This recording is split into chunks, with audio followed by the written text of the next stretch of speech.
Hello, this is Daniel Roman for winteriscoming.net, and today I am so excited to be here with the Wheel of Time's Marcus Rutherford and Dónal Finn, the actors behind Perrin and Matt, for season 3.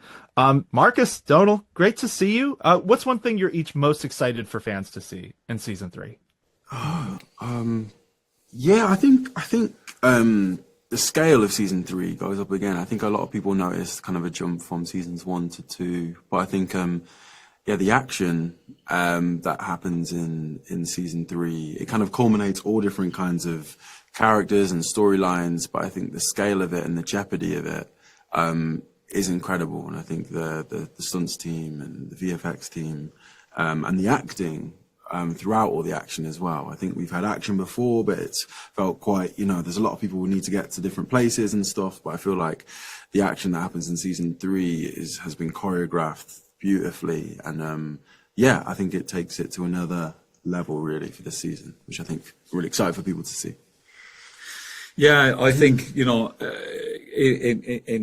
relation to that as well, we had an amazing director that was across the start of our of season 3, Kieran, and I think he did an incredible job of carrying so much of the context and the feeling that we're left with at the end of season 2, but also, we lately had a screening where we watched episodes 1 and 2, and I think it has this. It keeps what season 2 had, but it also has this kind of level of maturity, or that there's a we get the sense that these people are getting older and that they have to contend with more personally, and that the problems that they're facing, is kind of costing them more. That as Marcus said, that there's more jeopardy, and I think, I just think that there's this shift in kind of tone that adds so much stake and so much weight to each character's individual journey, and that's what I really enjoyed about watching back the work, where I kind of felt there was that it felt like a step up in kind of stakes, but also, as you said, in the sense of action as well. I just think visually, particularly stuff that comes from moments of action that comes from the book, I think they've been so well realized, thanks to the directors across our season. Okay. Yeah. Okay, love to hear that. So kind of along those lines, Marcus, talking about the scale and stuff like that, we have seen in one of the trailers that Perrin might be in a battle this season.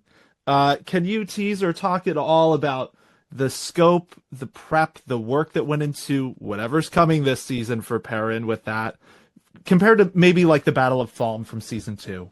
Yeah, no. So I think I think for book fans, I think I was reading The Shadow Rising before, and I think I love the fact when I was reading the scripts that all those moments that are really pivotal for Perrin's journey are in there, and I think a lot of people, without spoiling too much, know that there's a lot of action and a lot that happens to Perrin when he goes home. But yeah, I think, as Dónal was saying about Kieran, our director, he choreographed some incredible stunt work, almost like one take kind of action, and we had to rehearse, and soon as someone's going, you have to work with the camera crew, and having all the background and essays kind of I don't know, I think Falme was incredible to shoot, but there was a lot of different bits going on. I think for that storyline, all the characters are there, have this kind of one kind of purpose and one kind of aim, and I think that kind of breeds through kind of the action there. And I think I think Kieran's work is stunning. I think he kind of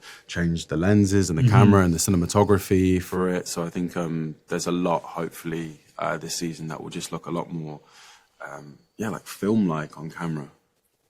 Amazing. Can't wait to see it. Well, I think that's about all we have for time. So thank you both so much for talking today, and congrats on season 3. Thank you so much, man. Thank you. Thank you, man.